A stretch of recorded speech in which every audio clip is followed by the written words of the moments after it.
आज से करीब 2000 से भी ज़्यादा सालों पहले यानी 273 बीसी को सम्राट अशोका ने एक बहुत ही रहस्यमयी और ताकतवर सीक्रेट सोसाइटी बनाई थी, जिसका नाम था नौ अज्ञात पुरुष यानी द 9 अननोन मैन। जिस तरह यूरोप और अमेरिका में इल्यूमिनाटी नाम की सीक्रेट सोसाइटी बहुत ज़्यादा फेमस है, उसी तरह भारत की भी एक रहस्यमय सीक्रेट सोसाइटी है द 9 अननोन मैन। इनके पास ऐसी गोल्डन नॉलेज थी जैसे physiology, communication, gravity, time travel, psychology और ऐसे बहुत से प्राइसलेस इंफॉर्मेशन इन्हें दी जाती थी। और इन्हें डिफेंस और अटैक की टेक्निक्स भी ऐसे सिखाई जाती थी कि जिसकी हद नहीं। जैसे कि ये लोग किसी को सिर्फ टच करने से ही मार सकते थे, जिसे द टच ऑफ डेथ के नाम से भी जाना जाता है। और ऐसा बताया जाता है कि इन्हीं 9 अननोन मैन के बुक्स की लीक से जूडो का निर्माण हुआ था।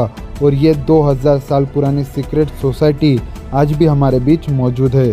तो दोस्तों, आज हम इन्हीं 9 अननोन मैन के बारे में जानते हैं कि इनकी स्थापना क्यों और कैसे हुई, और ये सीक्रेट सोसाइटी आज भी कैसे एग्जिस्ट करती है। ये वीडियो बहुत ही ज़्यादा इंफॉर्मेटिव, इंटरेस्टिंग और मिस्टीरियस होने वाली है। तो यार वीडियो को एंड तक ज़रूर देखना, क्योंकि सच में आज आपको एक बहुत ही मिस्टीरियस और इंटरेस्टिंग इन्फॉर्मेशन जानने को मिलने वाली है।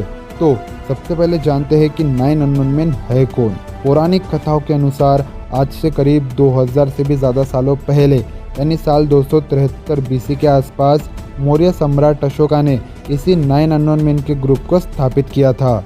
ये एक ऐसा स्ट्रॉन्ग सीक्रेट ग्रुप था जो बहुत से प्राइसलेस और सीक्रेट इन्फॉर्मेशन को प्रिजर्व और डेवलप किया करता था, जिसे बाद में किताबों में लिखा जाता था।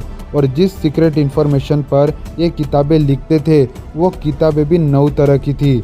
बताया जाता है कि ये लोग ऐसे सीक्रेट इन्फॉर्मेशन को कलेक्ट और डेवलप करते थे कि अगर ये इन्फॉर्मेशन किसी गलत हाथों में आ जाए तो ये पूरी मानवता के लिए बहुत ज़्यादा खतरनाक हो सकता है। इस ग्रुप की सबसे रहस्यमय बात तो ये है कि आज तक ये कोई पता नहीं लगा पाया कि वो 9 लोग कौन थे, और आज भी इस सीक्रेट सोसाइटी के मेंबर्स कौन है ये भी कोई नहीं बता सकता। तो अब जानते हैं कि 9 अननोन मैन की शुरुआत कैसे हुई। सम्राट अशोका जो थे वो थोड़े अग्रेसिव लीडर थे, और जब उन्होंने कलिंग का युद्ध लड़ा था तो बताया जाता है कि इस युद्ध में 1 से लेकर 1.5 लाख तक लोग मारे गए थे। और मैं आपको बता दूं, कलिंग युद्ध भारतीय इतिहास की सबसे बड़ी और सबसे घातक लड़ाइयों में से एक थी। और इस युद्ध में जब 1 लाख लोग मारे गए तो सम्राट अशोका को बहुत ज़्यादा खराब लगा, जिसके बाद उन्होंने बौद्ध धर्म को अपना लिया। और बाद में अशोका ने अपना जीवन ज्ञान और शांति की खोज के लिए समर्पित कर दिया। जिसके बाद सम्राट अशोका ने यह महसूस किया कि प्राचीन भारत में अपार ज्ञान और विकसित मानव सभ्यता है, और इसे संभाल कर रखना बहुत ज़्यादा ज़रूरी है। इसीलिए उन्होंने ज्ञान और भारतीय सभ्यता को प्रिजर्व यानी संरक्षित करने के लिए एक सीक्रेट ग्रुप 9 अज्ञात पुरुष यानी द 9 अननोन मैन की स्थापना की। और इस ग्रुप में सिर्फ 9 लोग ही क्यों होते हैं, ये भी आज तक एक रहस्य है।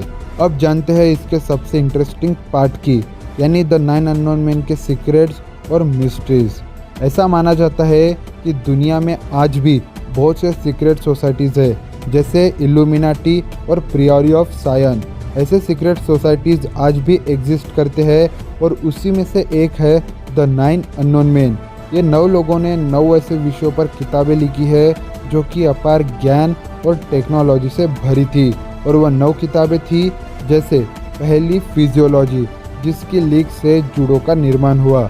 दूसरी कम्युनिकेशन, इसमें ऐसी एडवांस कम्युनिकेशन स्किल्स थी कि जिसकी मदद से ये एलियंस से बात कर सकते थे, और उन 9 लोगों को एलियंस और बाहरी दुनिया के बारे में सब पता था।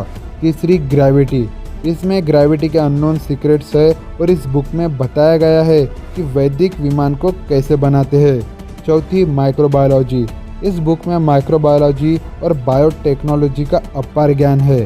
पांचवी प्रोपोगेंडा, इसमें बताया गया है कि युद्ध को साइकोलॉजिकल स्ट्रेटेजी से कैसे लड़ा जाता है।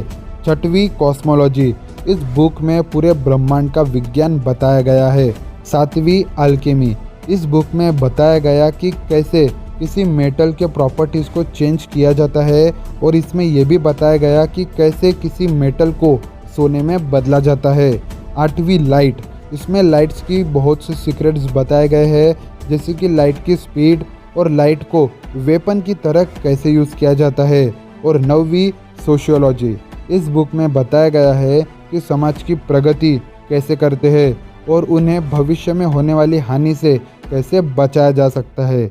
और इन किताबों को सिर्फ वो 9 लोग ही पढ़ सकते हैं। ये 9 अननोन मैन का जो ग्रुप रहता है, इनके मेंबर्स की संख्या हमेशा 9 ही रहती है। मतलब ऐसा नहीं कि कभी 7, 8 या 10, नहीं, ऐसा नहीं। ये लोग हमेशा 9 नंबर में ही होते हैं और ये कोई नहीं बता सकता कि एक्चुअली में ये 9 अननोन मैन थे कौन और आज कौन कौन इसके मेंबर्स है। सरप्राइजिंगली ये 9 अननोन मैन सिर्फ इंडियन ही नहीं होते, बल्कि इन्हें ऑल ओवर द वर्ल्ड से ढूंढा जाता है।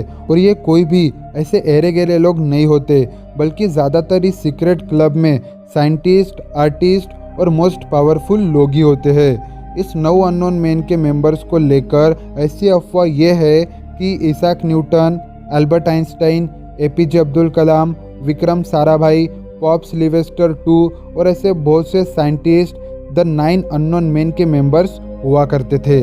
एक इंग्लिश राइटर थे टैलबोट मुंडी, इन्होंने 9 अननोन मैन की कहानियाँ सुनी और वो इतने ज़्यादा प्रेरित हुए कि साल 1923 में उन्होंने एक बुक पब्लिश की, 9 अननोन मैन। लेकिन ये बुक लिखने से पहले सम्राट अशोका और उन 9 बुक्स पर टैलबोट मुंडी ने बहुत ज़्यादा रिसर्च की थी। कुछ नॉवेल्स है जैसे स्वपन सक्सेना की फाइंडर्स कीपर्स और क्रिस्टोफर डॉयल की महाभारत सीक्रेट। इन नॉवेल्स में भी भारत की पुरानी सीक्रेट सोसाइटी का उल्लेख देखने को मिलता है। आज से करीब 2000 से भी ज़्यादा सालों पहले सम्राट अशोका ने उन 9 लोगों को आदेश दिया था कि जो भी इसके मेंबर्स होंगे वो हमेशा सीक्रेट्स रहना चाहिए। और आज तक द 9 अननोन मैन के मेंबर्स सीक्रेट्स है और आज भी एग्जिस्ट करते हैं और अपने इस प्राइसलेस नॉलेज को वह जनरेशन टू जनरेशन पास करते रहते हैं। तो आप क्या सोचते हो भारत के इस 9 अननोन मैन के बारे में? अपने विचार कमेंट्स में ज़रूर बताना। और वीडियो इन्फॉर्मेटिव लगी तो यार वीडियो को लाइक करने के साथ साथ चैनल को भी सब्सक्राइब ज़रूर कर देना, आगे ऐसे ही नॉलेजेबल और इन्फॉर्मेटिव वीडियोस देखने के लिए। तो मिलते जल्दी नेक्स्ट वीडियो में, तब तक के लिए जय हिंद, वंदे मातरम।